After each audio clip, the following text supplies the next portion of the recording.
करो दुल्हा जो कबहू न रूठे, अटल सुहाग की विधिया लगा दो, अटल सुहाग की विधिया लगा दो, मुझे श्याम सुंदर की दुल्हन, सुंदर की दुल्हन बना दो। आओ मेरी सखियों मुझे मेहंदी लगा दो, आओ मेरी सखियों मुझे मेहंदी लगा दो, मेहंदी लगा के मुझे ऐसी सजा दो, मेहंदी लगा के मुझे सजा दो, मुझे श्याम सुंदर की दुल्हन बना दो, मुझे श्याम सुंदर की दुल्हन बना दो, मुझे श्याम सुंदर की दुल्हन बना दो, मुझे श्याम सुंदर की दुल्हन बना दो, मुझे श्याम सुंदर की दुल्हन बना दो, मुझे श्याम सुंदर की दुल्हन बना दो। बोलो राधा रानी सरकार की जय। और की थी यहाँ जल्दी में अपने विवाह वाला जोड़ा निकाल ली पहनने के लिए, खुशी के मारे अरे नंद बाबा के यहाँ छोड़ा हुआ और मैं पहन कर जाऊं कितनी सुंदर, और इतना सुंदर खोजते खोजते विवाह वाला जब जोड़ा निकला तो जो चीज नीचे पहननी चाहिए वो ऊपर पहन ली, जो ऊपर पहननी चाहिए सो नीचे पहन ली। इतना प्रेम, कहते हैं कि प्रेम ऐसा चीज होता है कि प्रेम के आगे कुछ भी दिखाई सो नहीं देता। और एक माता तो जो आंख में लगाने वाली चीज है वो ओठ पे लगा लेती, और ओठ पे लगाने वाली चीज अपने नेत्र पे लगा कर चलती, और जब जाती है उत्सव में तो खूब नृत्य हो रहा है, बधैया हो रहा है, बधैया सब लोग, कल सब लोग भी बधैया किए तो बधैया हो रहा है एक दूसरे पे, सब लोग माखन की लड्डू खिला रहे हैं और खिला रही है माताएं। नंद बाबा क्या कुबेर लक्ष्मी आकर विराजमान हो गए। नंद बाबा 1000 नहीं 10,000 गाय का दान कर दिए। देखिए भगवान की कृपा, जब इसी को कहते हैं आनंद, आनंद के समय में कभी कष्ट नहीं हो सकता। भगवान कहते हैं हर समय आनंदित रहिए, आनंद रहिए। शोक करने से शोक आता है, दवा खाने से ही दवा की आवश्यकता पड़ता है, और दवा अगर नहीं खाएंगे तो दवा का आवश्यकता नहीं पड़ेगा। देखिए आप आनंद हुए और भगवान भी आनंदित हो गए कि नहीं? सत्य है कि नहीं? तो भगवान कहते हैं आनंदित रहिए। और एक बार बोलिए वृंदावन बिहारी लाल की जय हो। और ये सत्य है कि भगवान के आने का जब खुशी होता है तो जिस दिन भगवान का जन्म रहता है उसके दूसरे दिन भगवान वरुण देवता और पवन देवता आकर तो अपना हवा जरूर देते हैं। हमारे एक बता रहे थे कि भैया एक जगह हम लोग कथा करने गए, तंबू उधरा कर पहुंच गया दूसरे खेत में जहाँ लगा हुआ सब। तो ऐसा एक बार नहीं 1000 बार 1000 जगह होता है, ये भगवान की का लीला है सो। और तो इस तरह आनंद हो रहा है। नंद बाबा अपने दोनों हाथ से लुटा रहे हैं, सोने चांदी हीरे जवाहरात घोड़े गाय सब दान कर रहे हैं। कहते हैं कि जब खुशी का समय आए तो उस समय संकोच नहीं करना चाहिए। कहते हैं हमारे जीवन में धर्म और कर्म, दान और पुण्य यही मुझे मेरे साथ रहता है, तो इसको जरूर करना चाहिए। एक बार बोलिए वृंदावन बिहारी लाल के। और इधर उत्सव मन रहा है, उत्सव मनते मनते 6 दिन हो गया। 1 दिन 2 दिन नहीं 6 दिन का समय हो गया। नंद बाबा जाकर यशोदा जी से पूछते हैं कि क्या देवी, मैं देख रहा हूं कि रोहिणी अभी तक हमारे उत्सव में नहीं आए, मेरे क्या पता नहीं है क्या कि मेरे घर छोड़ा हुआ है। और उस समय यशोदा मैया कहती हैं कि अरे स्वामी प्रभु मैं भूल गई। और इधर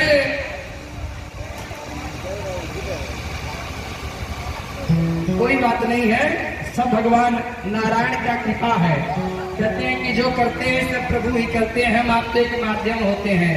जो हाँ माइक चल रहा है, इसी माइक में तो भगवान बैठे हैं कि मैं बोल रहा हूँ और आप लोगों तक आवाज जा रहा है। अगर माइक बंद हो जाए तो क्या मतलब। इसीलिए और ये जो चलाने वाले उनके में सामर्थ्य नहीं है, ये प्रभु की सामर्थ्य है कि चल रहा है सो। तो इसीलिए कहते हैं कि जो प्रभु का बना हुआ चीज है बड़ा आनंदित करता है।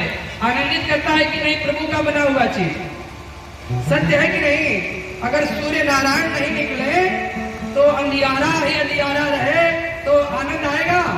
नहीं आएगा। और चंद्रमा अगर न निकले तो शीतलता कहां से आएगा? वो भी समय है तो सूर्य और चंद्रमा निकलते रहते हैं। अगर आप अपने घर में एसी लगवा कर क्या किए, 2-4 महीने के लिए लाइट कट गया तो बरसात हुआ नहीं, बिजली उत्पादन हुआ नहीं, सोलर पैटर्न काम करना भी बंद हो जाएगा। तो भगवान जब सूर्य नारायण का प्रभाव रहेगा तभी सोलर पैटर्न रहेगा और बिजली रहेगा, तभी आपको आनंद मिलेगा। इसीलिए सोचना चाहिए कि हर आनंद के चीज में भगवान रहते हैं और आनंद को कभी खुशी का समय कभी व्यर्थ में नहीं। किसी किसी के घर में हम लोग तो देखे हैं शादी विवाह इधर प्रारंभ हुआ उधर तांडव स्टार्ट हो गया। ऐसा मूर्ख व्यक्ति करते हैं। अरे जो भी उत्सव आए भगवान का कृपा है, आपके घर में उत्सव धूमधाम से मनाइए। जो उत्सव आप बैठकर मनाते हैं देवता लोग उसके लिए तरसते हैं, है कि नहीं? देवता सोचते हैं कि मनुष्य कितना भाग्यवान है कि देखिए रसमलाई भी खाता है और हेलीकॉप्टर से उड़ रहा है। हम लोग बेचारे क्या करें, बैठ कर केवल सब पीछे पीछे उनका सेवा करते रहते हैं। क्यों? कि नारायण का आदेश है और नारायण के आदेश को छोड़ नहीं सकते हैं, तो इसलिए ऐसा चलता रहता है।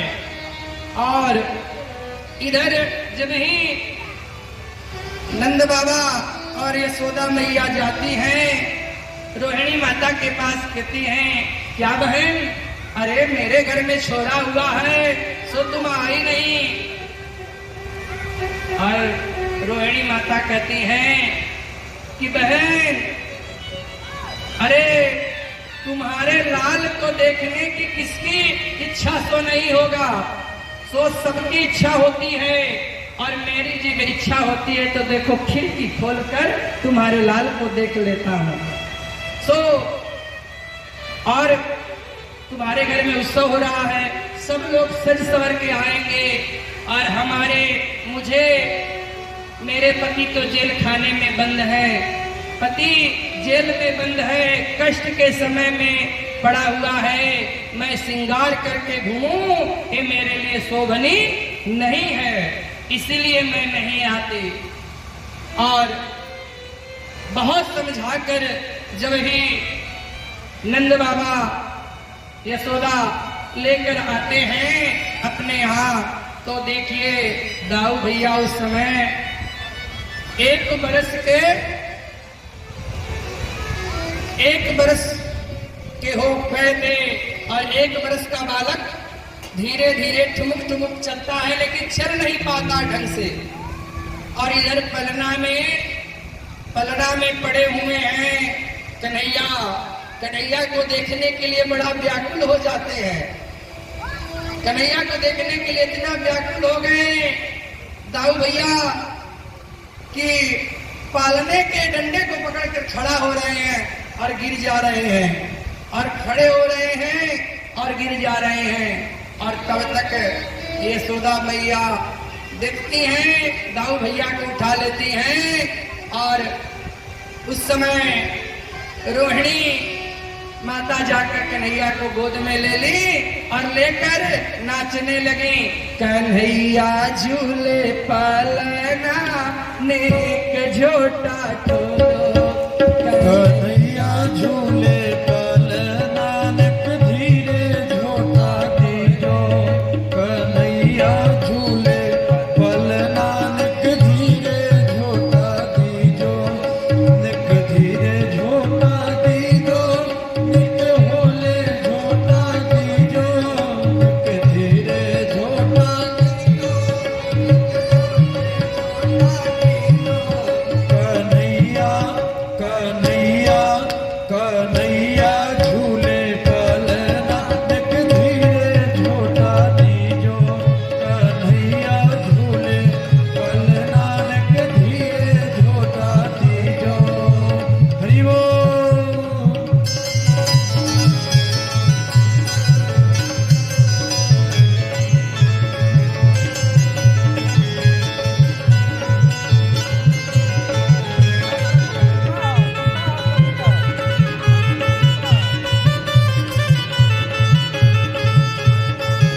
काहे कोयक बनोर पालना, काहे कोयक पालना, काहे कोयक बनोर पालना, काहे कोयक काहे को काहे को काहे को लागे खोदना, एक धीरे छोटा दीजो कन्हैया झूले पलना, एक धीरे छोटा दीजो मेरो लाला झूले पलना, एक धीरे छोटा दीजो, एक धीरे छोटा दीजो, एक होले छोटा दीजो, एक धीरे छोटा दीजो, एक होले छोटा दीजो, कन्हैया कन्हैया कन्हैया झूले पलना, एक धीरे छोटा दीजो कन्हैया झूले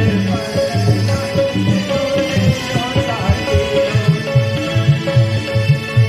चंदन का मनोर पालना, चंदन कोयक पालना, चंदन कोयक मनोर पालना, चंदन कोयक पालना, चंदन कोयक मनोर पालना, चंदन कोयक पालना, रेशम को रेशम को रेशम को लागे खोदना, एक धीरे छोटा दीजो कन्हैया झूले पलना, एक धीरे छोटा दीजो, एक धीरे धीरे छोटा दीजो, एक होले होले छोटा दीजो, एक धीरे धीरे छोटा दीजो, एक होले होले छोटा दीजो, कन्हैया कन्हैया कन्हैया झूले पलना, एक धीरे छोटा दीजो कन्हैया झूले पलना, एक धीरे छोटा दीजो, एक धीरे छोटा दीजो, एक धीरे छोटा दीजो। बोलो नंद के लाल की। और एक बार बोलिए वृंदावन बिहारी लाल की। कहते हैं कि जब देवता भगवान आते हैं तो देवता लोग तो ऐसे भी प्रसन्न हो जाते हैं, और उस समय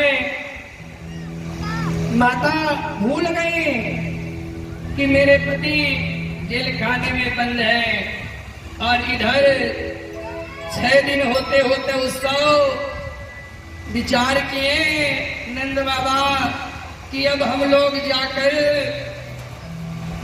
जो भी नगर के रहने वाले लोग हैं कंस को कर दिया करते हैं, जैसे आप सब लोग सरकार को मालगुजारी देते हैं, जो भी होता होगा, और इसी तरह से कर दिया जाता है सब लोग, सब जितने भी रहने वाले लोग। तो नंद बाबा कहे कि अब इस साल का कर जाकर कंस महाराज को मैं देकर आऊं, और कंस महाराज को देने के लिए जब ही वहां पहुंचते हैं, और इधर कंस रात्रि में मंत्रणा किया कि अरे मेरा मारने वाला काल, मेरा काल तो पृथ्वी पे अवतारित हो चुका है, और होगा अभी 11:30 बजे रात्रि के बाद। और उस समय देखिए एकादशी के व्रत का उत्साहित बच्चा भी है, क्योंकि कहते हैं कि ऐसा समय, और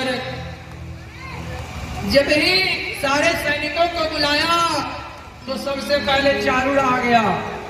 उनका सैनिक कहा महाराज आप चिंता काहे को करते हैं, ब्रज 84 कोस में बसा हुआ है, 84 कोस में मैं अब आपके सैनिकों द्वारा जितने घर में बालक जन्म लिए, 1 महीने पहले या 1 महीने बाद होने वाले, मैं सबको मार डालूंगा, तो आपका काल कहां से जन्म लेगा।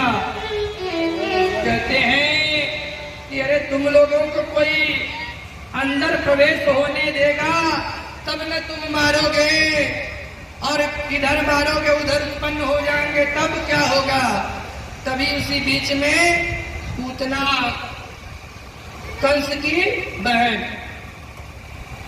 खड़ी है और कहती भैया अरे मैं आपका नेक काम मैं कर देती हूँ। कहे तुम अरे अपने चेहरे को देखी हो, राक्षसी हो, और तुम 18.5 फीट की इतनी लंबी, 18.5 फीट की इतनी लंबी हो और इतनी काली। और इस समय पूतना कहती है, एक बार बोलिए वृंदावन बिहारी लाल की। पूतना कही कि भैया मैं काली हूं तो औरतों का एक बहुत बड़ा गुण है क्या कि चेहरे पर पाउडर पोत लेती हैं, और चेहरे पे पाउडर पोत लेती हैं, काली भी गोरी हो जाती है। और वही मैं कार्य करूंगी, अपने चेहरे पे सफेद चूना पोत लूंगी, एकदम सफेद लगने लगूंगी, कोई मुझे पहचानेगा नहीं। तो कंस महाराज कहते हैं कि तुम्हारे जो 2.5 फीट के दांत हैं वो क्या करोगी। क्या महाराज उसको घिस कर छोटी करवा लूंगी। कहे फिर अगर दिखाई पड़ा तो कहते हैं कि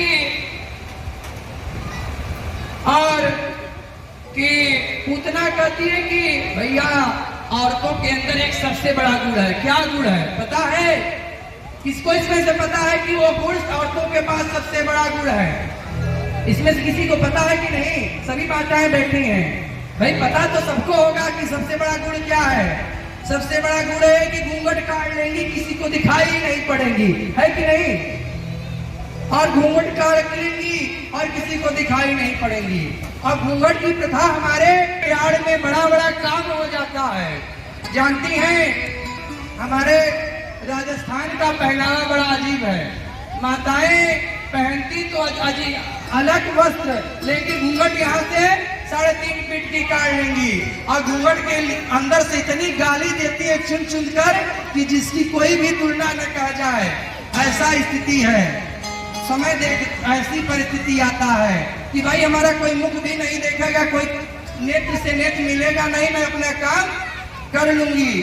पूतना कही कि ठीक, और तैयार होकर उसको आदेश मिल गया, ठीक है। पूतना जा रही है कहाँ? गोकुल। और गोकुल में जब प्रवेश की तो मानो कि देखती है कि अरे बड़े महल से 1000 लोग जा रहे हैं और 1000 लोग आ रहे हैं। तो विचार करी कि अब तो मेरा काम आसान हो गया, इसी भीड़ के बीच में मैं छिप कर जाऊंगी, अपना कार्य कर आ जाऊंगी। और क्योंकि मेरे राजन का आदेश है और वो पूर्ण करना मेरा कर्तव्य है। अच्छा भैया छोड़ दे, कोई दिक्कत नहीं, भगवान बैठे हैं नीचे तक का, ऊपर से थोड़ा गिर सकेगा। क्यों? गिरना होगा तो कहीं हम गिरेंगे, भगवान तो खड़ा बचाने वाले तो हमारे आएंगे ही जो है। अभी मैं कहा ना कि विश्वास करिए, विश्वास को कमजोर मत होने दीजिए, ठीक है। कुछ होता है तो कुछ अच्छे के लिए होता है कि नहीं? ये पंखे का हवा चल रहा था, भगवान अपना आए सबको हवा देने लगे कि आराम से चैन कर बैठिए। क्योंकि आज कथा माताएं कुछ विलंब से आ गई, 10-20 मिनट भगवान के गुणगान होते लेट हो तो मैं क्षमा मांगना चाहता हूँ। क्योंकि आज एकादशी का कथा भी होगा, 10 मिनट लेट भी हो सकता है, क्योंकि अब तो सच्चिदानंद भगवान आनंद का कथा हो रहा है। अब इसमें मेरा बस नहीं है, अब इसमें मैं कुछ कर भी नहीं सकता। जितने समय तक उनका आदेश रहेगा उतने समय तक। तो एक बार बोलिए वृंदावन बिहारी लाल की। और जब ही भीड़ को देखी प्रसन्न होकर चली। और प्रसन्न जब हुई तो सामने की जो आने वाली सारे गोपी कहती है कि अरे इतनी लंबी औरत तो मैं इसके पहले कभी भी यहाँ पर नहीं देखी गोकुल में। तो एक सहेली दूसरे सखी से कहती है कि अरे सखी, अरे यशोदा राजघरानों की हैं, इनकी कोई सहेली राजघरानों की होगी, इसीलिए इतनी लंबी चौड़ी है। और इतना सुनते ही और जब ही पूतना नंद बाबा के महल में प्रवेश करती है तो सीधे यहाँ उत्सव हो रहा है, सीधे पहुंच गई कहाँ, जहाँ कन्हैया पलने में लेटे हुए हैं और पलने में पड़े हुए हैं। यशोदा मैया वहाँ कन्हैया को देख रही हैं और कन्हैया को देख रही है यशोदा मैया पूतना को आते देखकर कहीं कि अरे आओ देवी, बहुत बड़ा सौभाग्य कि तुम आई। ये नहीं पूछी कि तुम कहाँ से आई। कहते हैं कि जिनके हृदय में छल रहता है और वही छल को समझ सकता है। यशोदा मैया तो निश्चल है, उनको क्या समझो, तो यही जान रही है कि मेरे घर में छोरा हुआ तो मेरे घर में छोरा हुआ सब आकर आशीर्वाद दे कि मेरे छोरे का आयु लंबा तो रहे, बहुत बड़ा हो, उसके ऊपर कोई विपद न आए, सब आशीर्वाद देने के लिए आ रहे हैं। और इधर तभी बाहर से एक दासी आकर कही कि देवी, कुछ गोपियां आई हैं, कुछ माताएं आई हैं आपसे मिलने के लिए। और उस समय यशोदा मैया कहती है पूतना से कि बहन, तुम जरा मेरे लाल का को देखो, मैं अभी आ रही हूँ। और उस समय तुरंत ही वहां से जब चली जाती है, पूतना सोचने लगी कि बस मैं अपना कार्य कर दूं और अपना कार्य कर दूं। कन्हैया के जब पालना के तरफ गए, देखते ही कन्हैया दोनों अपने नेत्र को बंद कर लिए। सा मुंचते मुंचालनृति प्रभाषिणी निष्क्रियः मानाखिलं जीवं धर्मणि वृत्ति नेत्रे चरणो भुजः। और गोविंद नेत्र बंद कर लिए अपने। कन्हैया कहे कि देखो जरा, मैं आया हूँ मालपुआ खाने के लिए, दूध पीने के लिए, मौसी आ गई जहर लगाकर मुझे जहर पिलाने के लिए। अब मैं करूं सो क्या करूं। और इस तरह से जब ही भगवान विचार किए कि पहले जब रामावतार में जन्म लिया तो सबसे पहले ताड़का को मुझे मारना पड़ा। अब देखियो कि एक राक्षसी आई है जो पूतना, उसका सबसे पहले मुझे उद्धार करना पड़ेगा। कन्हैया को गोद में लेकर पूतना अपने तन का पान कराने लगी। सोची कि दो घुट जाते ही मुख में मेरा काम सो हो जाएगा, मैं छोड़कर चली जाऊंगी। तो उस समय कन्हैया विचार किए कि जहर पीना तो मेरे बस की बात नहीं है, जहर मैं नहीं पी सकता। कन्हैया कह रहे हैं और कन्हैया तत्काल ही शंकर भगवान का ध्यान किए कि प्रभु, जब समुद्र मंथन हुआ तो जितना बस विष निकला, हलाहल विष आप सब ग्रहण कर गए। विष पीना आपके बस की बात है, मेरे बस की बात विष पीना नहीं, जहर पीना। आप आइए और मेरे हृदय में विराजमान हो जाइए। शंकर भगवान आकर विराजमान हो गए और कन्हैया एक हाथ से पूतना के तन का पान कर रहे हैं तो दूसरे हाथ से तन को पकड़ कर रखे हैं। और 1 मिनट 2 मिनट नहीं, जब 10 मिनट का समय हो गया तो पूतना कहने लगी कि अरे विचित्र बालक है, ऐसा बालक तो मैंने पहले कभी नहीं देखी। तो उस समय कन्हैया कहते हैं कि अरे मौसी तुमको क्या पता कि मैं क्या हूं। और धीरे धीरे 15 मिनट 20 मिनट हुआ।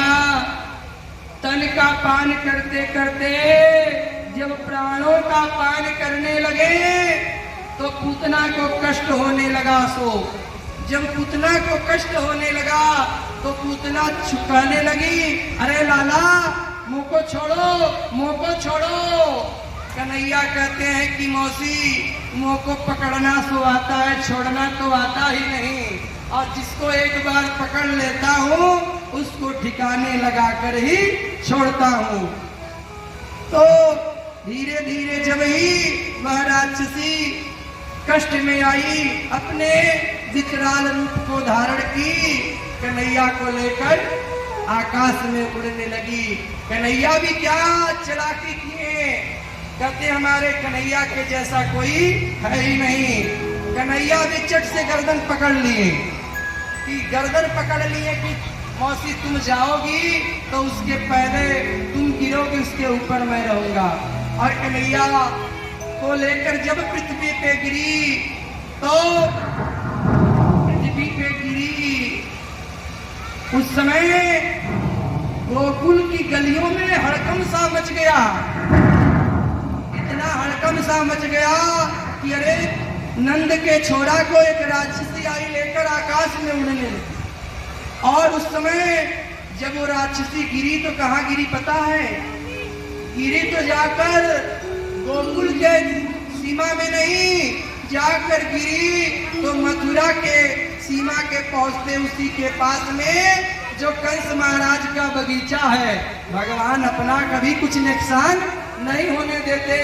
यही मैं अपने जजमान और परीक्षित राज से भी बता रहा हूँ कि सब भगवान पे छोड़ दें। आप भगवान का जो कार्य होता है उसमें कोई विघ्न आ ही नहीं सकता, और भगवान अपना कार्य स्वयं को कराते हैं। भगवान अपने कार्य को नहीं कराते तो एक कथा ठंडी में भी हो सकता था, 2 महीने पहले हो सकता था। अरे इस समय इतनी विकराल गर्मी के बीच में कथा हो रहा है तो मेरा और आपका इच्छा नहीं, ये भगवान का इच्छा है।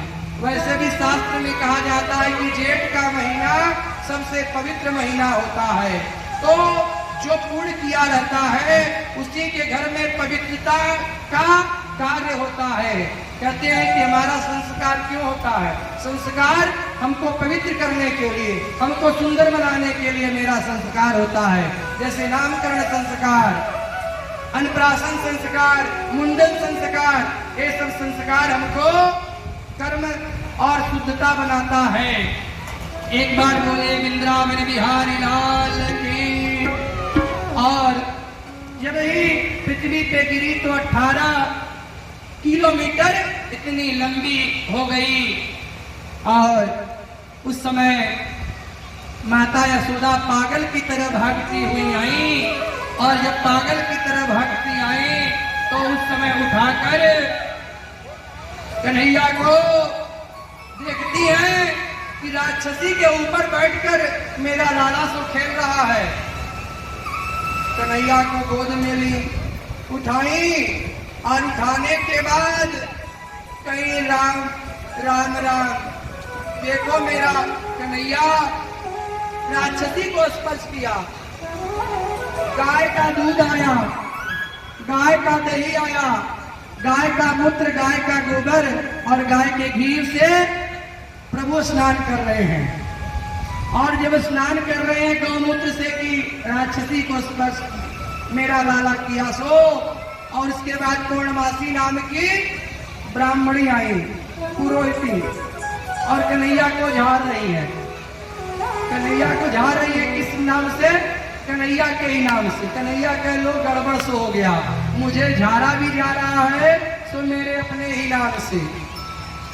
और उस समय सारे गोकुलवासी उस पूतना को 18 किलोमीटर इतनी लंबी किसी से हिची जाएगी क्या?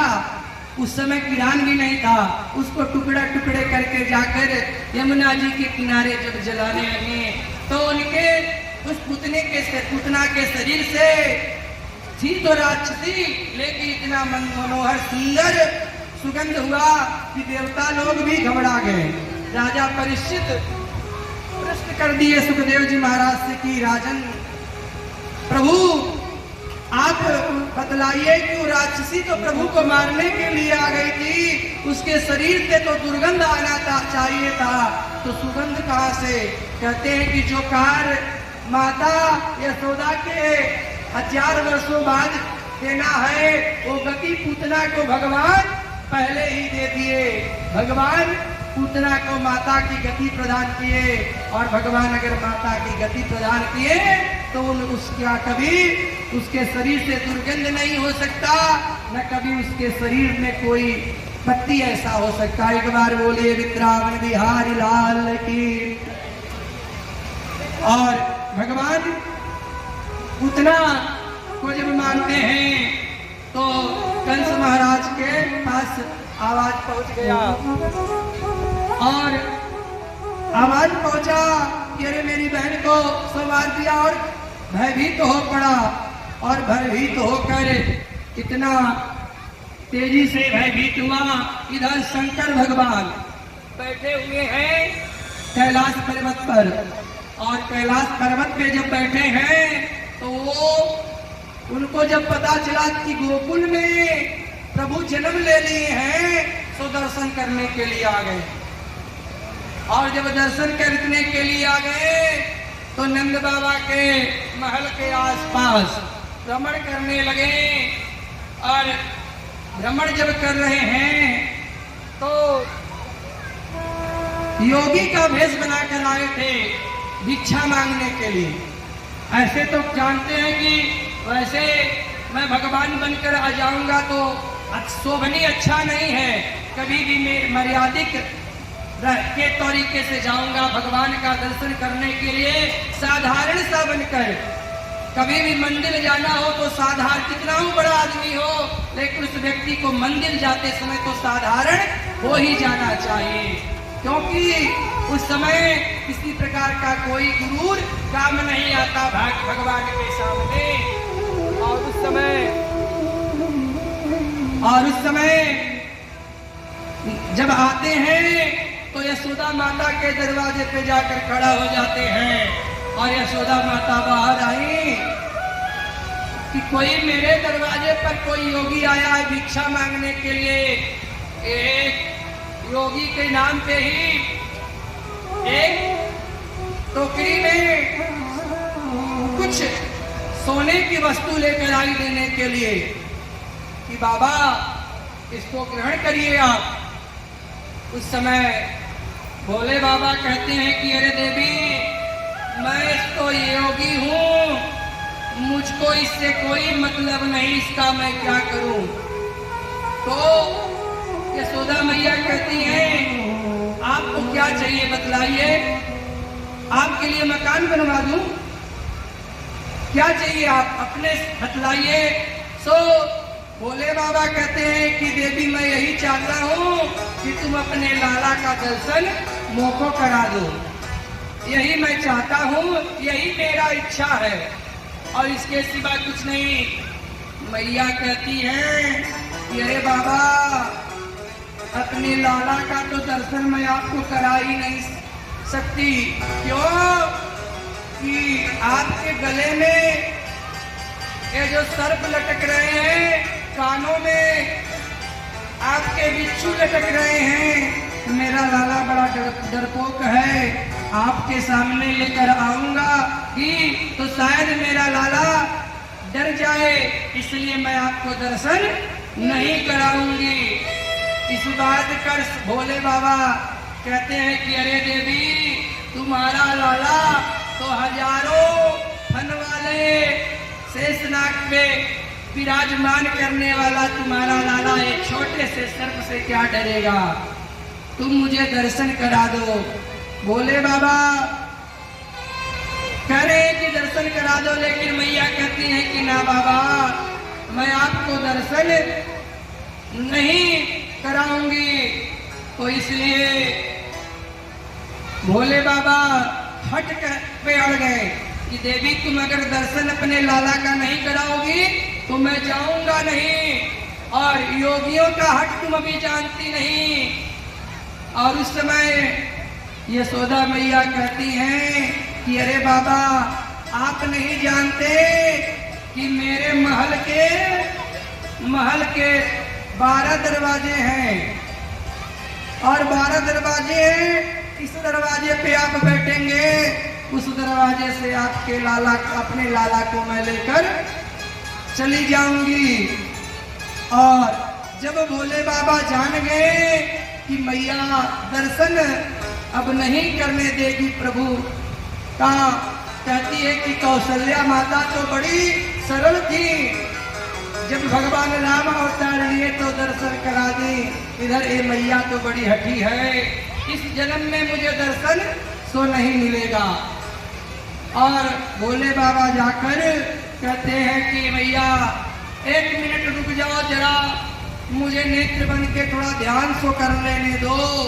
और जब ही ध्यान करते हैं और भगवान का से निवेदन करते हैं कि प्रभु अब मैं जा रहा हूँ, लग रहा है कि आपका दर्शन मेरे भाग्य में नहीं है।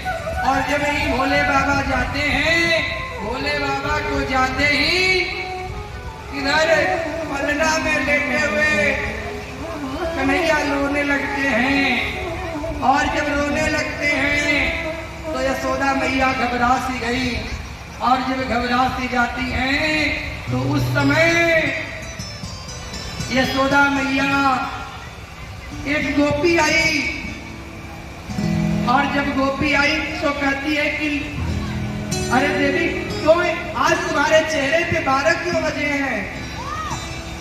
और मैं देख रही हूँ कि लाला सुबह से रोए जा रहा है, क्या कारण है?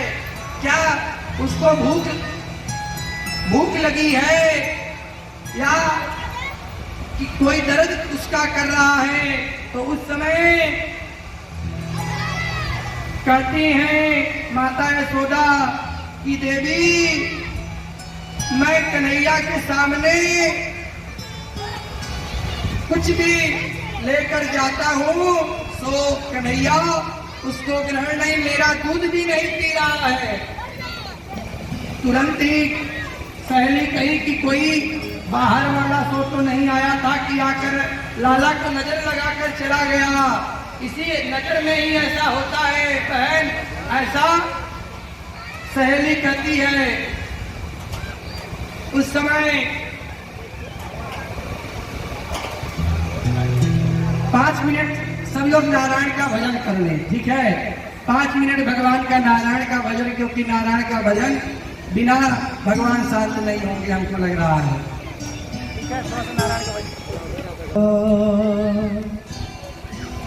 राधा राधा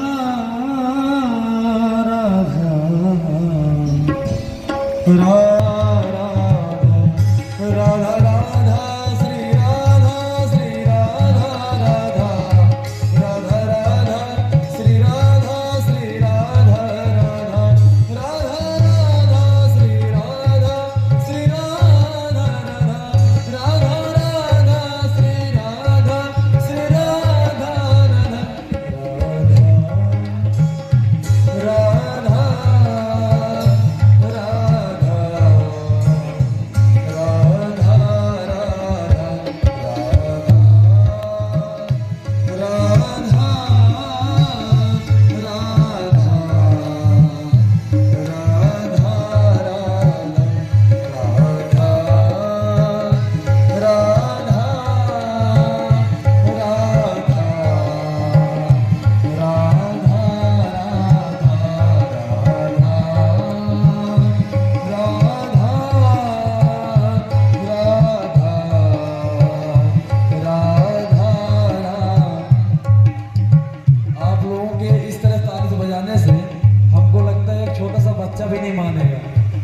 तो ये पवन देव कहाँ से मानेंगे?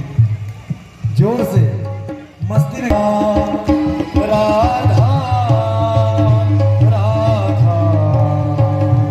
राधा राधा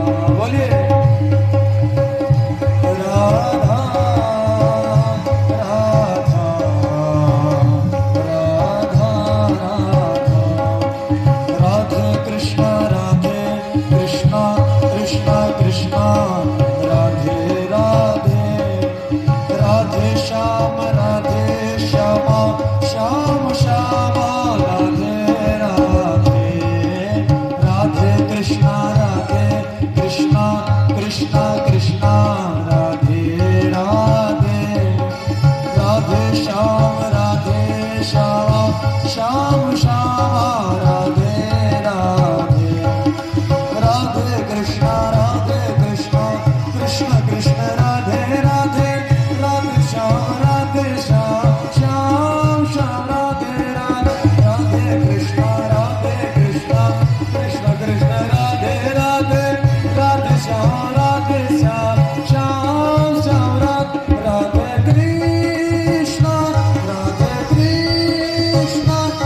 कृष्णा कृष्ण श्याम राधे राधे श्याम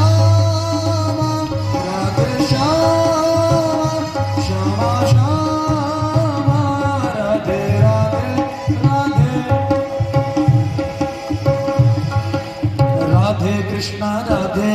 कृष्णा कृष्ण कृष्ण राधे राधे राधे श्याम श्याम राधे राधे बोलिए राधे कृष्णा कृष्ण कृष्ण राधे राधे राधे श्याम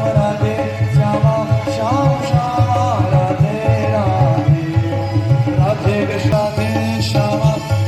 श्याम राधे राधे राधे कृष्णा कृष्ण कृष्ण राधे राधे राधे श्याम श्याम राधे राधे कृष्णा कृष्ण कृष्ण राधे राधे राधे श्याम श्याम राधे कृष्ण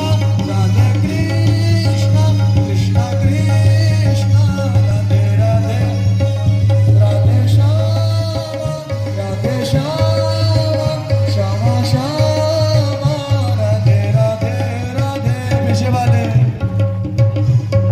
भैया लोग देखती रहते हैं कि जब हम इनके तरफ देखते हैं तो जल्दी जल्दी ताली बजाती है, और जब हम इधर देखने लगते हैं तो आराम से कहीं उनकी तरफ देखती हैं कहीं उनकी तरफ देखती हैं।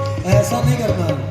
देखिए कम आधी राधे राधे राधे श्याम श्यामा राधे राधे राधे कृष्णा कृष्ण कृष्ण राधे राधे श्याम श्याम राधे राधे श्याम राधे राधे श्याम राधे राधे। एक बार बोले वृंदावन बिहारी लाल की, शंकर भगवान की। बाहर और मथुरा जी के यमुना जी के किनारे एक वृक्ष के नीचे बैठकर तपस्या करने लगे कि अगर भगवान का दर्शन किए बिना मैं चल जाऊंगा तो मेरा यह जीवन व्यर्थ हो जाएगा। तो बैठकर तपस्या करने लगते हैं, और जब तपस्या करने के लिए बैठे तो उसी समय और वह गोपी से यशोदा मैया जब कहीं की लाला को नजर लग गया, और इस कारण कहीं कौन आया घर में, कहीं कोई देवी आया सो नहीं, लेकिन सुबह सुबह एक बाबा आए थे, और आए उनके गले में सर्प लटक रहा था और कानों में बिच्छू लटक रहे थे। मैं उनको देने के लिए बहुत सारी सामग्री वस्तु लेकर गई, सो बाबा लिए नहीं, लेकिन बाबा हट पे अड़ गए कि लाला का दर्शन सो करना है, और लाला का दर्शन मैं नहीं कराई। जब से गए हैं तब से मेरा लाला सो रो रहा है। तो उस समय देवी गोपी कही कि अरे देवी, तुम्हारे दरवाजे पे ऐसे संत महात्मा आए और योगियों को अपने दरवाजे से वापस कर दी, अच्छा नहीं की। तो कहे क्या करी बहन? तो कहती हैं कि तुम तत्काल बुलाकर इस बाबा का दर्शन करो। और पानी है कहाँ बना है? हाँ, वो साइड औरतों के पास अभी न पानी कुछ है क्या हाँ? विशेष कुछ हो नहीं। कहती है कि बहन तुम जाओ बुला कर लेकर आओ। बाबा को बुलाने के लिए वे जब जाती है गोपी तो कहती है कि बाबा आप चलिए, यशोदा मैया आपको बुलाई है। तो उस समय भोले बाबा कहते हैं कि योगी कहीं जाते आते सो नहीं, कहीं पर जाते आते नहीं। तो उस समय और उस समय मैं आता जाता कहीं पर भी नहीं। और उस समय गोपी कहने लगी कि जो नंद बाबा का छोड़ा है कन्हैया लाला, सुबह से रोते जा रहा है। बाबा आप जलकर जरा झाड़ दीजिए, शायद लाला शांत हो जाए। उस समय भोले बाबा कहते हैं कि एक दरवाजे पे एक बार योगी जाता है, दोबारा नहीं जाता। ऐसा शास्त्रों में वर्णन भी है कि योगी एक दरवाजे से अगर वापस चले गए बिना दीक्षा लिए तो दूसरे दरवाजे पे वो कभी भी जा नहीं सकते। और उस समय कहते हैं कि गोपी कह रही कि बाबा आप चलिए। कहे चलूंगा तो एक ही शर्त पे कि जो यशोदा की पत्नी यशोदा की मैया है उनसे जाकर पूछ के आओ कि अपने लाला के दर्शन तो कराएंगे। और ये बात को सुनते ही गोपी कह रही कि चलिए बाबा आपको दर्शन मैं वचन देती हूँ, यशोदा मैया अपने लाला के दर्शन को आपको सो कराएंगी। और तभी भोले बाबा कहते हैं चल रे योगी नंद भवन में, चल रे योगी नंद भवन में, तोहें यशोदा बुलाई है। काको लाला नजर लगी तो लाई लोन उतारी है। तो भोले बाबा आ जाते हैं और भोले बाबा जब आए तो आंगन में बैठ जाते हैं। और जब आंगन में बैठ जाते हैं तो यशोदा मैया लेकर आती है और भोले बाबा कन्हैया को जब ही झाड़ रहे हैं तो जब झाड़ रहे हैं देखिए कन्हैया भोले बाबा को देखकर रोते जा रहे हैं। और यशोदा मैया घबरा गई कि मैं क्या करूं।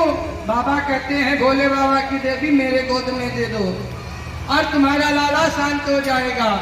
जब ही भोले बाबा के गोद में आते हैं कन्हैया खिलखिलाकर हंसने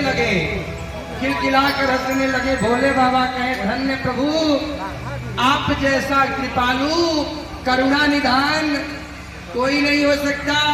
अगर भगवान के दर्शन पाने की इच्छा जागृत हो जाए तो भगवान दर्शन जरूर देंगे, ऐसा विश्वास होना चाहिए। और आप मुझे दर्शन दिए प्रभु, मेरा जीवन धन्य है। और तभी कुछ समय के बाद यशोदा मैया कहती हैं कि बाबा अब लाला को मुंह को दे दो। और जब ही यशोदा मैया के गोद में जाते ही लाला फिर रोने लगते हैं। और रोने जब लगते हैं यशोदा मैया घबरा गई कि सो अब करूं तो क्या करूं। भोले बाबा कहते हैं कि मैया तो को एक काम करनी पड़ेगी। कहती है क्या? जब जब तेरा लाल नहाए, जब जब तेरा लाल नहाए, उसका पानी मेरे ऊपर आए। ऐसा करना कि अपने घर में अपने महल में एक मंदिर बनवा दो मेरा छोटा सा, और जब तुम अपने लाल को स्नान कराओ उसका पानी मेरे ऊपर गिरे और तुम्हारा लाल हमेशा हंसता रहेगा। आज के बाद तुम्हारा लाला कभी रोएगा नहीं, ये मैं तुम्हें वचन देता हूँ। और उस समय भोले बाबा की एक मूर्ति नंद बाबा के महल में सो बन गया। और उसी समय से हर घर घर में पूजा होने लगा। किस नाम से? नर्मदेश्वर महादेव के नाम से। तो नर्मदेश्वर महादेव के नाम से बन गया। और जब दर्शन होता है, रह गए योगी नंद भवन में, रह गए योगी नंद भवन में, ब्रज के वासी कहाँ हैं? जब जब मेरो लाला रोए, तब तब दर्शन पाए हैं। जब जब कन्हैया स्नान करते हैं, तब तब उनके ऊपर जल गिर जाता है और इस समय आशीर्वाद देकर चले जाते हैं। और उसी समय एक प्रभु कहते हैं कि शिव जी के चले जाते हैं आशीर्वाद देकर नर्मदेश्वर महादेव का। वही पूजा हर घर घर में होता है। सागर की तरह कहते हैं कि एक राक्षस भगवान को और आया मारने के लिए। त्रिरावत भगोड़े को बोलते हैं जैसे इस समय तत्काल आया हुआ है, लेकिन भगवान का नाम जयकारा लगाने से वापस चला गया। भगवान उसका भी उद्धार किए। त्रिरावत गोविंद को उड़ा कर ले आया भगवान। एक वर्ष के हो चुके थे, भगवान उसका भी उद्धार किए। शास्त्र में कहते हैं कि 1 वर्ष का बालक या 6 महीने का बालक हो जाए, उसका नामकरण सो हो जाना चाहिए 1 वर्ष के अंदर ही। और इधर जब ही नंद बाबा कंस से मिलकर वापस आ रहे हैं, तो उनसे मुलाकात हो जाता है वासुदेव जी महाराज से।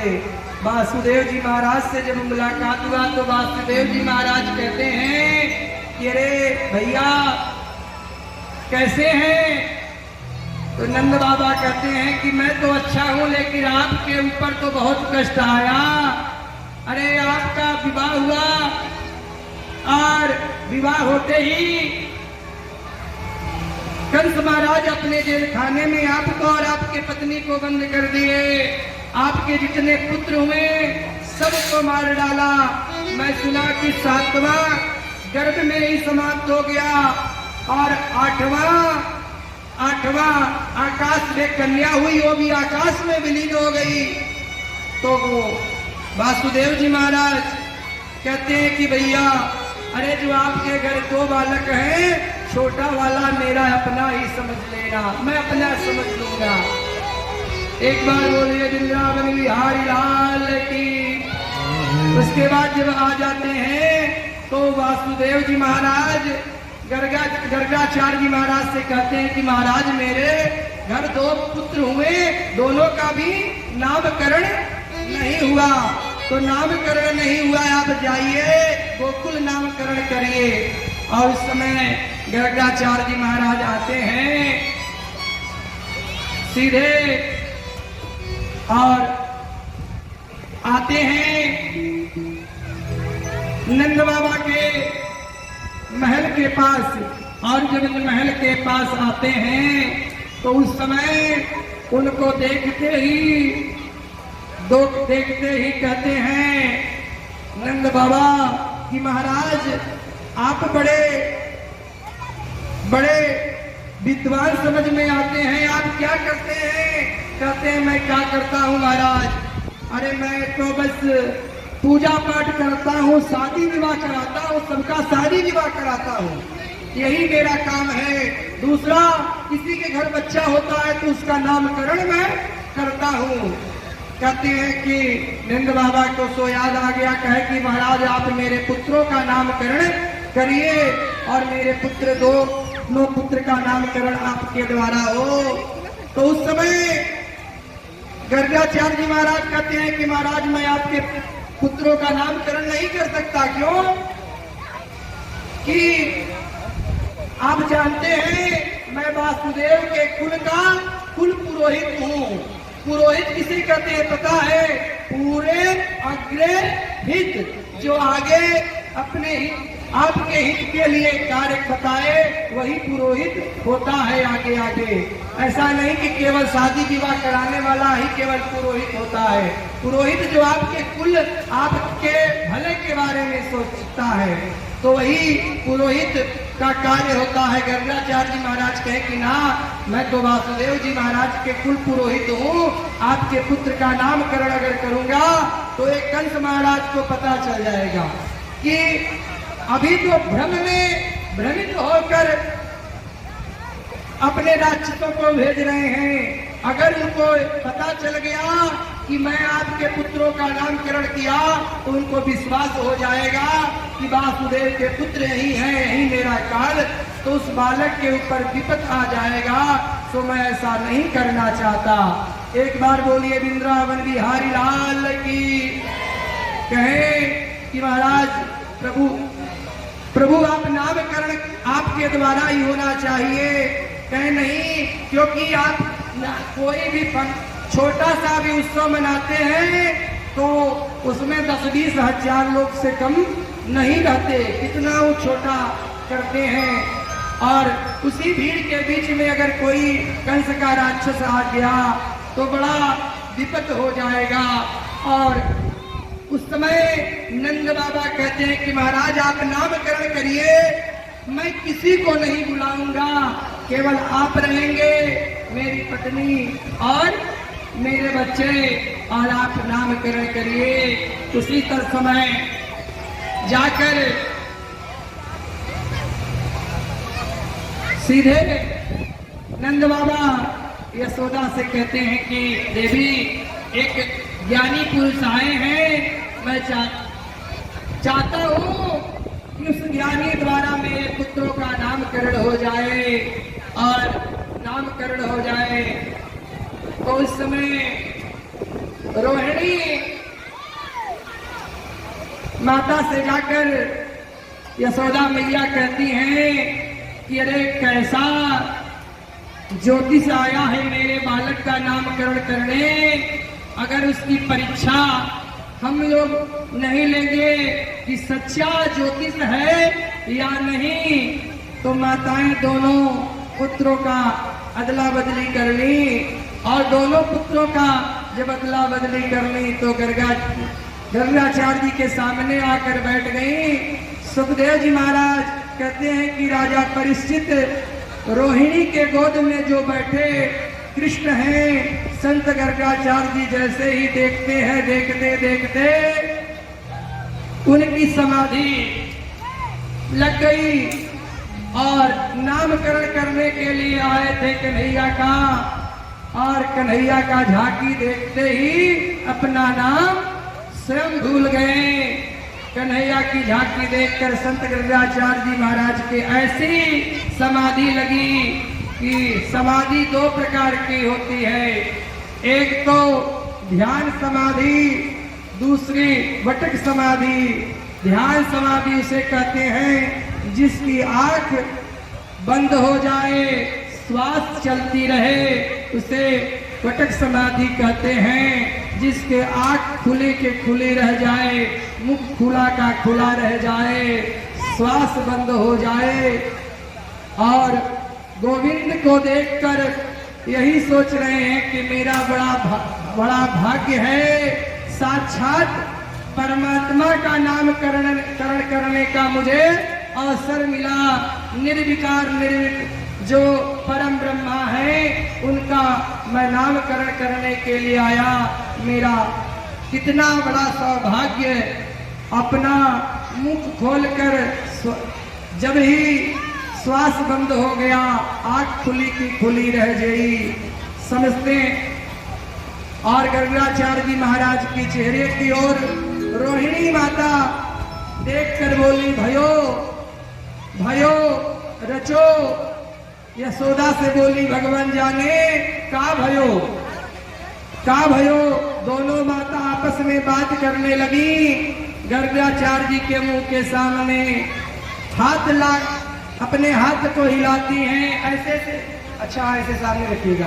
और हाथ जब हिलाती हैं तो देखती हैं कि अब महाराज का आंख तो खुला है लेकिन सांस ही नहीं चल रहा है, मुख खुला है।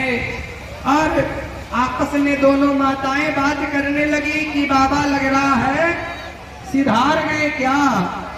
और सिधार गए, जाकर नंद बाबा से कहते हैं कि लो बड़े अच्छे ज्योतिष को बुला कर लाए थे नामकरण करने के लिए, आए थे तो नामकरण करने के लिए, लेकिन यहीं पर सिधारना था क्या। दोनों माता गर्गाचार्य जी की जब जोर से झचकोरती हैं तो समाधि टूट गई। गर्गाचार्य जी बोले क्या भयो। तो उस समय बाबा कहते हैं तुम्हारी गोद में जो बालक है रोहिणी, ये तुम्हारा बालक नहीं है। इसी तरह से यह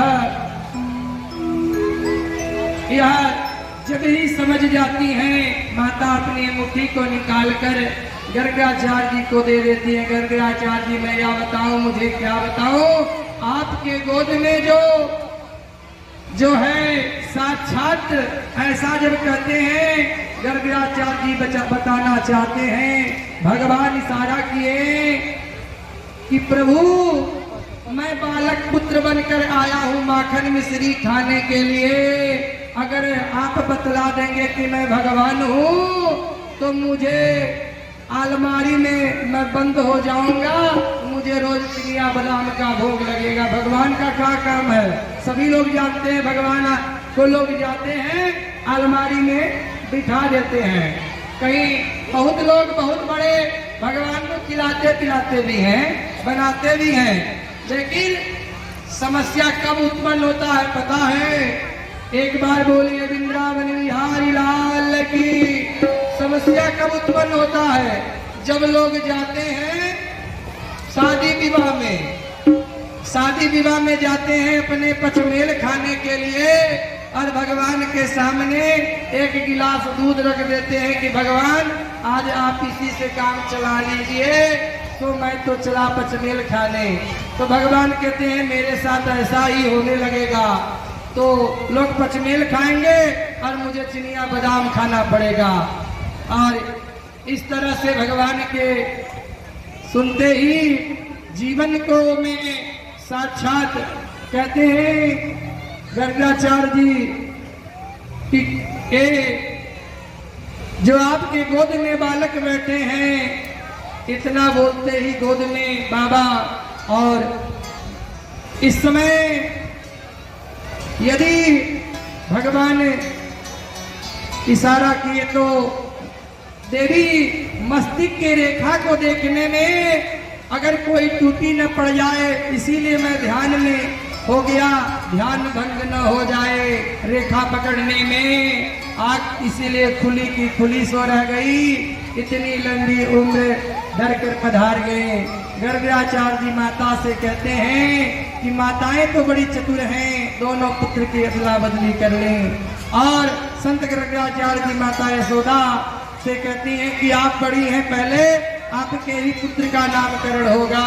यशोदा बोली बड़ी वो इसीलिए करिए, पुत्र का नामकरण हुआ। और अहम ही रोहिणी पुत्रो रमणम गुणोख्यानम रामिति बलविज्ञानम बलविन्दुतः। माता यशोदा, जो तुम्हारे गोद में पुत्र बैठा है वो तुम्हारा पुत्र नहीं है, ये साक्षात रोहिणी का पुत्र है। मैया तुरंत ही बाबा को सगुन दी और गर्गाचार्य जी के चरणों में गिरकर प्रणाम की। बोली लो ऐसा सच्चा ज्योतिष रोहिणी का पुत्र है, इनका नाम राम है, लेकिन बल के अधिक के कारण इनको बलराम कहेंगे, बलभद्र कहेंगे। भद्र मानो कल्याण करने वाले, जिसका बल समाज में कल्याण के लिए हो उसे बलभद्र कहते हैं। और हलधर इनका नाम होगा, दाऊ दयाल होगा। एक गर्भ से दूसरे गर्भ में खींच कर गए, इसीलिए इनका आकर्षण होगा। रोहिणी माता, जो आपके गोद में जो बालक बैठा है ये कौन है? आसनम वर्ण शास्त्रो आस्यमृते अनुग्रतनो शुक्ले रक्तवर्णं प्रीता इदानीं कृष्णातां गतः। इस और इनका पहले जन्म शुक्ल वर्ण में हुआ, फिर इनका रक्त वर्ण में हुआ माता, फिर पीत वर्ण में इनको कृष्ण वर्ण होने के नाते इनका नाम कृष्ण होगा। और थोड़ा सांवला होने के कारण पूरे जग को उजियार करेंगे। माता कभी वासुदेव के पुत्र भी बन चुके हैं, इसीलिए उनको वासुदेव कहेंगे, मकसूदन कहेंगे, मुरलीधर कहेंगे, गोविंद कहेंगे उनका। और इनका बहुत सा नाम है, उनके नामों का क्या वर्णन करूं। इस तरह से नामकरण करके चले गए। और देखिए बालक जब धीरे धीरे बड़ा होता है तो क्या कार्य करता है। एक बार बोलिए वृंदावन बिहारी लाल की। और उस समय एक दिन नंद बाबा का प्रतिदिन का कार्य था, यमुना जी में जाते थे स्नान करने के लिए। और जब स्नान करके आते थे तो एक लोटा जल लेकर आते थे। और कन्हैया ये भाई देखिए संभाल के बांधिएगा ना, ऐसे ही सड़क में नहीं भैया। और उस समय जब ही नंद बाबा स्नान करके यमुना जी से आते हैं तो सबसे पहले अपने पूजा घर में जाते हैं। जब ही पूजा घर में जाते हैं तो कन्हैया पीछे पीछे पीछे पीछे जाते हैं। बाबा डांट देते हैं, दरवाजे के बाहर खड़े रहते हैं। दिल्ली के अंदर उनको आने की अनुमति सो नहीं था। और कन्हैया दिल्ली के बाहर बैठकर देखते हैं कि बाबा आखिर इस घर में क्या आकर रोज क्या करते हैं। एक बार बोलिए वृंदावन बिहारी लाल की। अंदर देखते हैं कि बाबा पाटे के सामने बैठ जाते हैं। पाटे के सामने कभी अपने भगवान को दूध से स्नान कराते हैं, दही से स्नान कराते हैं। दूध दही से स्नान कराने के बाद शक्कर से स्नान कराएं, घृत से स्नान कराएं। भगवान को धो धा कर अपने शालिग्राम को पाटे पर रख दिए, तिलक चंदन करके माला फूल पहना कर माला। और जब माला पहना कर रख दिए तो उसके बाद गौमुखी निकाल कर माला फेरने के लिए अपने मुख को ढक लिए। नंद बाबा जब अपने मुख को ढक लिए, भगवान सोचते हैं कन्हैया कि अरे मेरे बाबा अभी क्या कर रहे थे, जाकर जरा देखूं। जब ही जाकर देखते हैं कि पाटे पे फूल माला हटाकर, तो उनको समझ में आया रसगुल्ला उठाए अपने मुख में भर लिए। और जब अपने मुख में भर लिए, माला जब पूर्ण हुआ नंद बाबा का, तो नंद बाबा सामने देखते हैं कि उनका फूल माला तो बिखरा पड़ा हुआ है। कहते हैं कि अरे मेरे पूजा घर में कोई आया, कौन आया होगा कि ऐसे मेरे पूजा की स्थिति सब बिगड़ गया है। सो देखते हैं तो उनके शालिग्राम ही नहीं है। शालिग्राम घबरा गए नंद बाबा कि मेरे शालिग्राम आखिर कहाँ गए। दाहिने तरफ देखते हैं तो कोई भी नहीं दिखाई पड़ा, बाएं तरफ देखते हैं तो कोई नहीं। जब पीछे मुड़कर देखते हैं तो कोने में कन्हैया गुलगप्पे के जैसे गाल लेकर खड़े हुए हैं। और जब गुलगप्पे के गाल लेकर खड़े हुए हैं, कन्हैया से पूछते हैं लाला काकू अंदर तुम कैसे आ गए। तो कन्हैया केवल कह रहे तुम मेरे शालिग्राम को देखे, मेरे भगवान को मुड़ी केवल कर रहे हैं। और तभी तत्काल जाकर नंद बाबा अपने मुक्के से गुलचे पर गाल पे हाथ दिए, शालिग्राम मुख से बाहर आ गए गपाक से। और जब गपाक से बाहर आ गए, अरे राम राम राम राम, तुम मेरे शालिग्राम के मुख में भर लिए, कहा हाथ पकड़ कर लेकर जाते हैं यशोदा मैया के पास।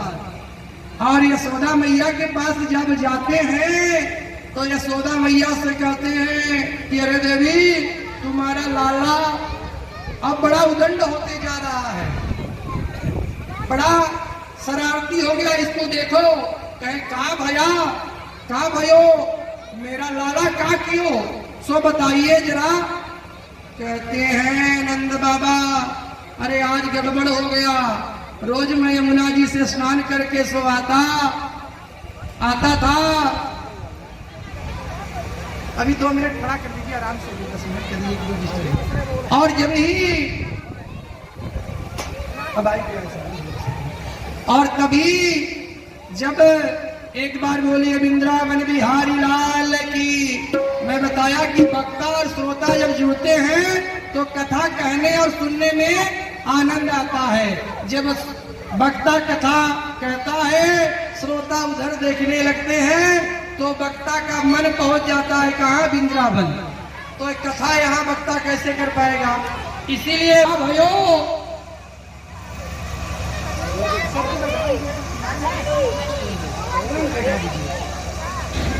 और उस समय जब ही कहा भयो तो कहते कि रोज यमुना जी से स्नान करके आते हैं, मेरा लाला, तुम्हारा लाला पीछे पीछे जाता है।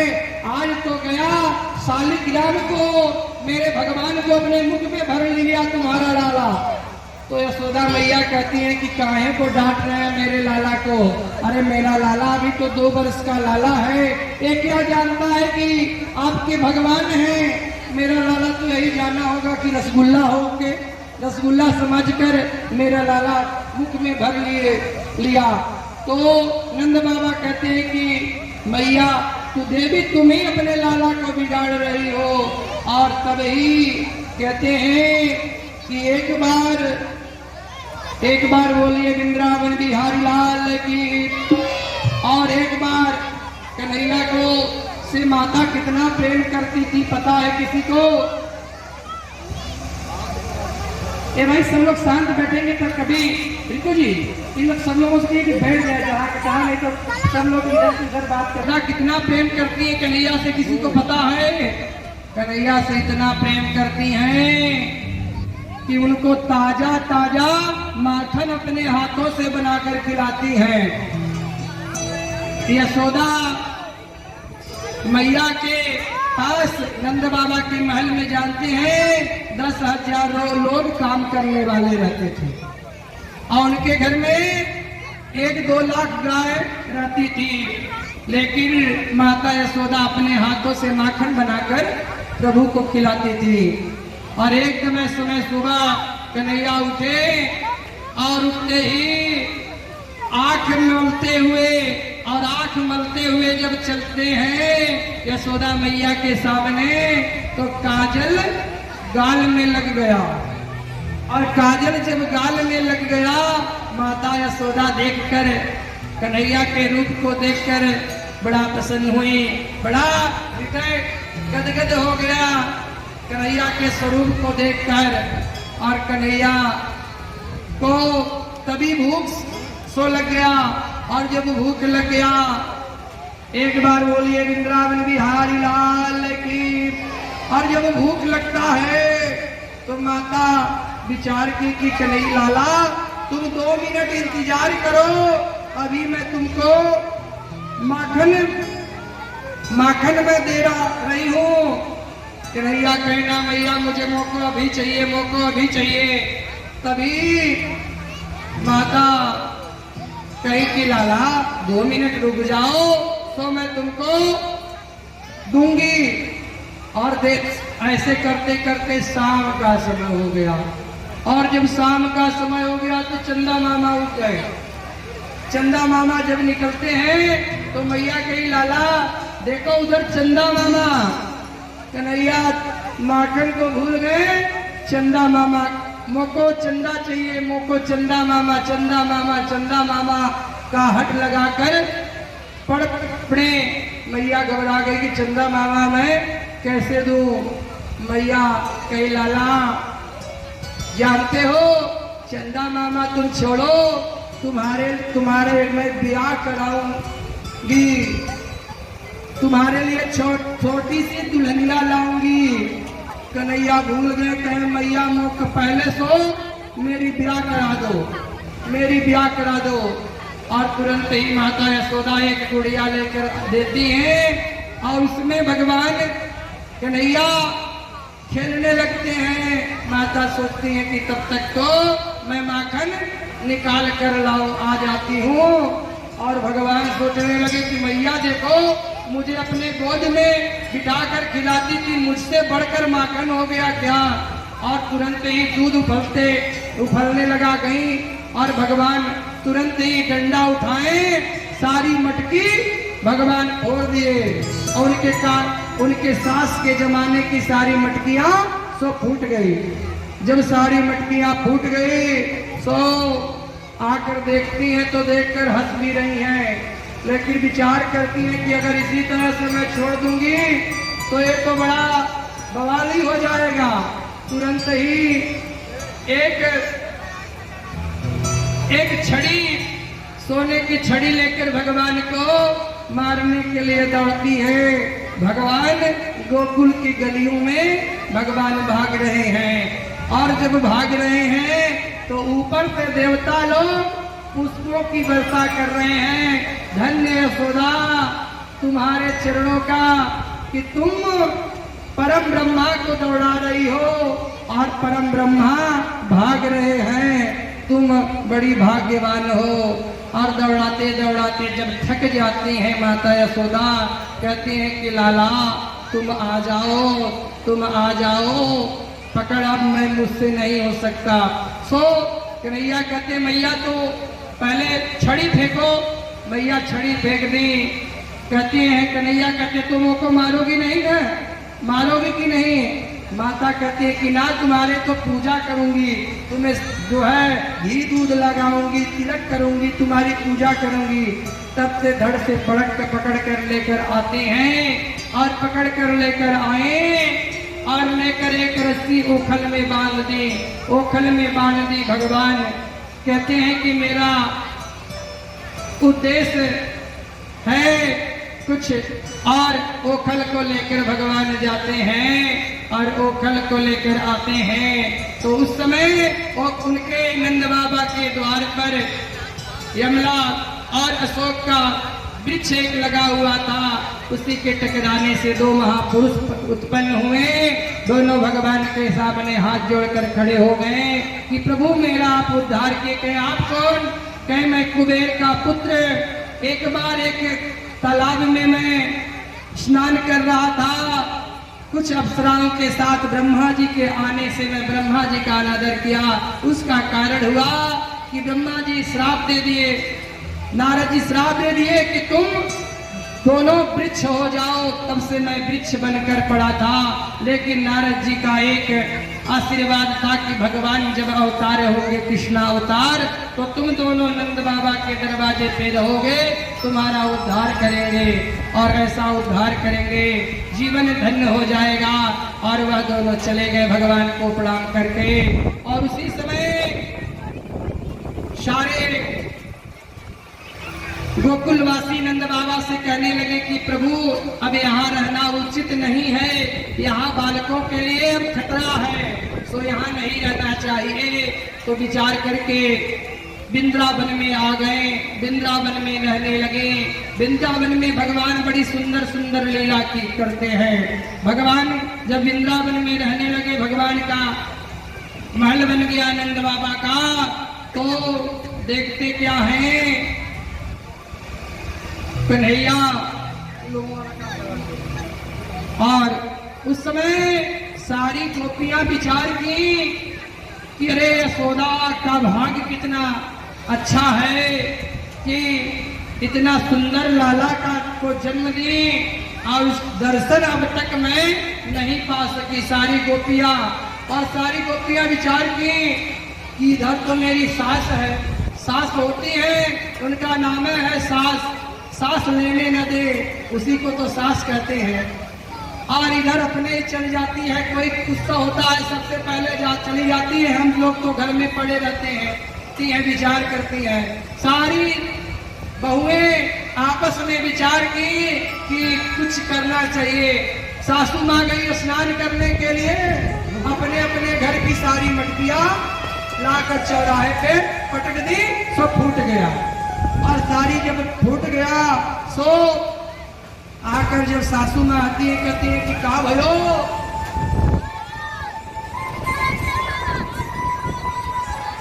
अब का भयो, तो सारी बहुओं कहती है कि अरे भैया नंद का छोरा आया था और सारा माखन खाया और सारी मटकी फोड़ कर सो चला गया।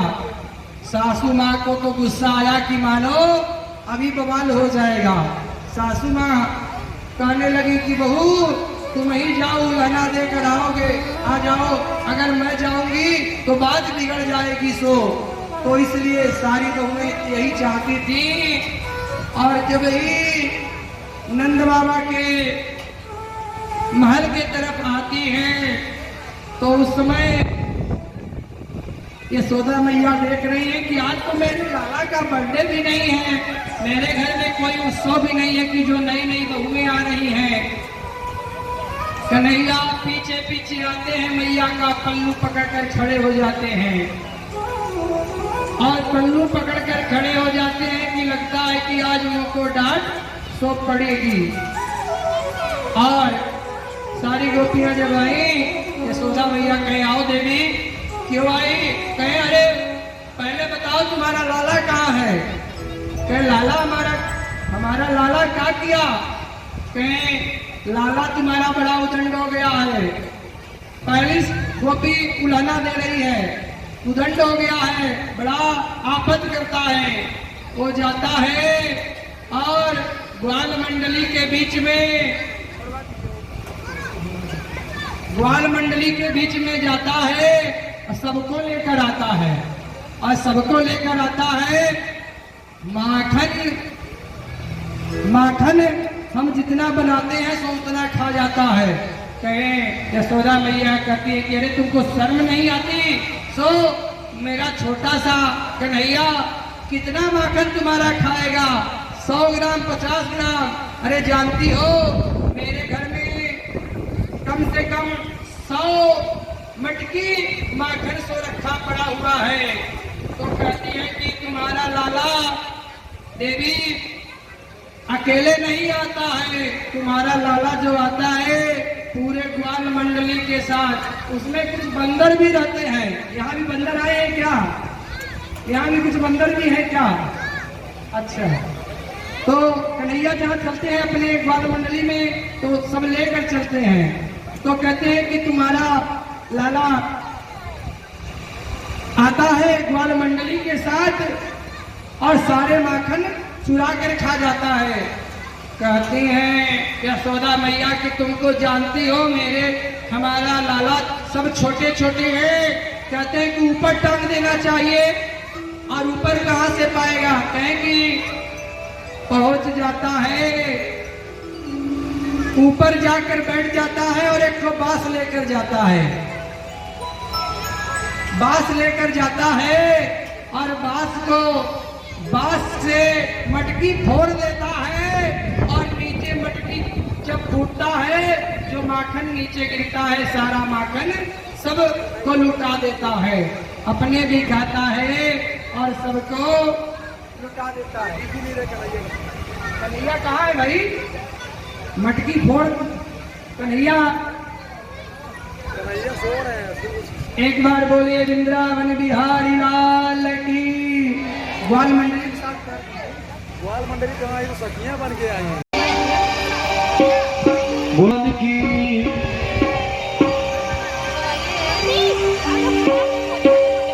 नट खट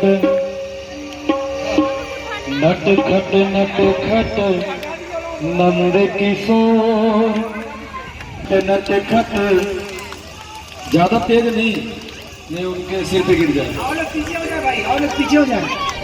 नट खट नंद किशोर माखन खा गयो माखन चोर नटखट नटखट नंद किशोर माखन खा गयो माखन नटखट नटखट नटखट नटखट नटखट नटखट नीचे आए ग्वाल मंडली नीचे माखन खाने के लिए सब नीचे आ जाए ग्वाल मंडली वाले हाँ, सारे बांदर नीचे आ जाए मुंह फाड़ फाड़ के खड़े हो जाओ वहीं पर।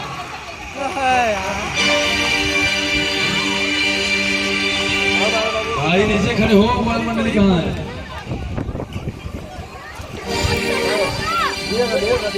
हो गया रहने दो। नटखट नटखट नंद किशोर माखन खा गयो माखन चोर नटखट नटखट नंद किशोर माखन खा गयो माखन चोर नटखट नटखट नंद किशोर माखन खा गयो माखन चोर पकड़ो पकड़ो दौड़ो दौड़ो गाना बजाए पकड़ो पकड़ो दौड़ो दौड़ो गाना बजाए कभी कुंड में कभी कदम में हाथ नहीं हो आए कभी कुंड में कभी कदम पे हाथ नहीं हो आए नटखट नटखट नटखट नंद किशोर माखन खा गयो माखन चोर नटखट नटखट नंद किशोर माखन खा गयो माखन चोर नटखट नटखट नंद किशोर माखन खा गयो माखन चोर राश्याम सपने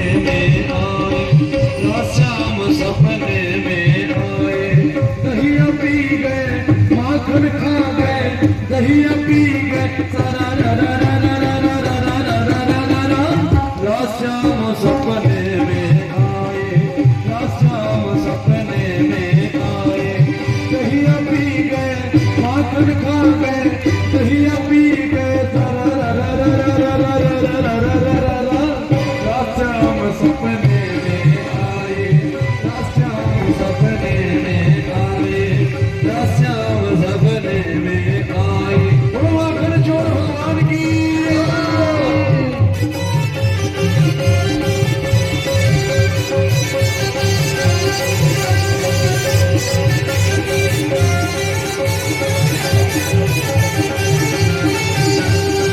जब शाम मेरी खिड़की खोली जब शाम मेरी खिड़की खोली जब शाम मेरी खिड़की कर गई खिड़की कर गई खिड़की कर गई चरा रा रा रा रा रा रा रा रा रा रा रा राश्याम सपने में आए राश्याम सपने में आए दहिया पी गए माखन खाने में आए राश्याम सपने में आए राश्याम सपने में माखन चोर भगवान की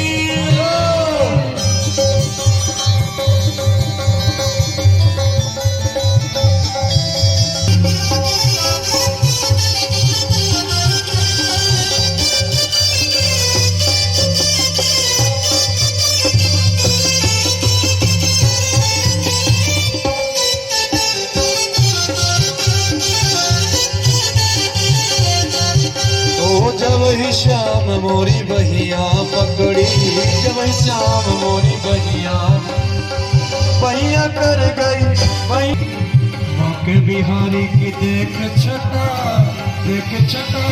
मेरो मन है गयो लता पटा ये बिहारी की देख छटा मेरो मन रह गयो लटा पटा हो लटा पटा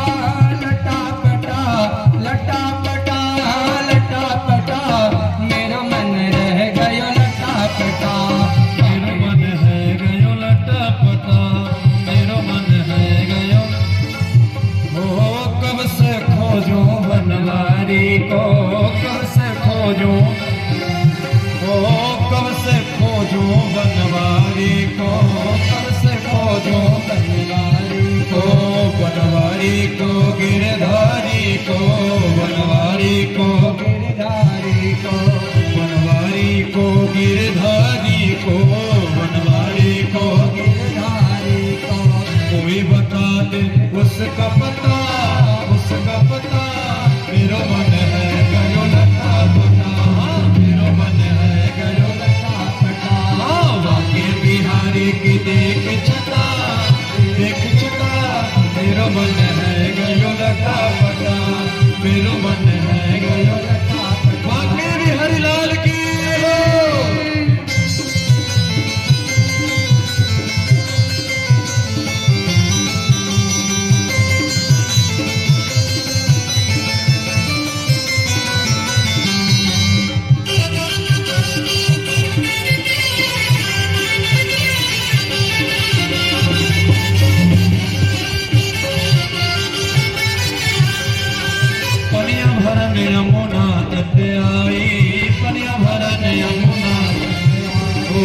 पनिया भरन यमुना तट आए, पनिया भरन यमुना तट आए। बीच में मिल गए कृष्ण कन्हाए, बीच में मिल गए ओ, बीच में मिल गए कृष्ण कन्हाए, बीच में मिल गए कृष्ण कन्हाए। छोड़ दियो पानी को घटा, पानी को घटा, मेरो मन है गयो लता पटा, मेरो मन है गयो लता पटा। बाके बिहारी के देख चटा, देख चटा, मेरो मन है गयो लता पटा। नैनन में हरि नैनन में, हरि नैनन में श्याम समाई गो, मोहे प्रेम को रोग लगाई गो। हरि नैनन में श्याम समाई गो, मोहे प्रेम को रोग लगाई गो। नैनन में श्याम समाई गो, मोहे प्रेम को रोग लगाई गो। नैनन में श्याम समाई गो, मोहे प्रेम को रोग लगाई गो। लुट जाऊंगी शाम तेरे अधरन पे, लुट जाऊंगी शाम तेरे अधरन पे, लुट जाऊंगी लाल तेरे नैनन पे, लुट जाऊंगी लाल तेरे नैनन पे। वो तो तिरछी, वो तो तिरछी, वो तो तिरछी नजर चलाई गो, मोहे प्रेम को रोक लगाई गो। हरि नैनन में शाम समाई गो, मोहे प्रेम को रोक लगाई गो। एक बार कहते हैं कि भगवान को उलाहना दे रही है एक सहेली, दूसरी सहेली कहती है का नंबर आया, सभी लोग अपने स्थान पे बैठ जाएं। एक सहेली कहती है कि देवी मैं बताऊं, और देवी तुमको मैं बताऊं कि एक दिन मेरे घर में सत्यनारायण भगवान का पूजा था, और सत्यनारायण भगवान के पूजन की तैयारी सो मैं कर रही थी। सभी लोग देखिए, मैं फिर से कह रहा हूं कि हम लोग शांतिपूर्वक कथा नहीं सुनेंगे। तो उस समय दूसरी सहेली और नाना क्या दे रही कि सत्यनारायण भगवान का मेरे घर में पूजा था, और तुम्हारा लाला पहले पहुंच गया। और लाला पहुंचकर कहता है कि भाभी क्या कर रही हो? मैं कही कि मैं सत्यनारायण भगवान के पूजन को करने की तैयारी तो कर रही हूँ। लाला कहे सो पूजन की तैयारी बाद में कर रही हो, करना जो बनाई हो सो मुझे खिला दो, मुझको खाना है। और गोपी कही कि देवी मैं डांट कर भगा दी कि तुम चले जाओ, और नहीं तो अभी मारूंगी, सही हो जाओगे लाला।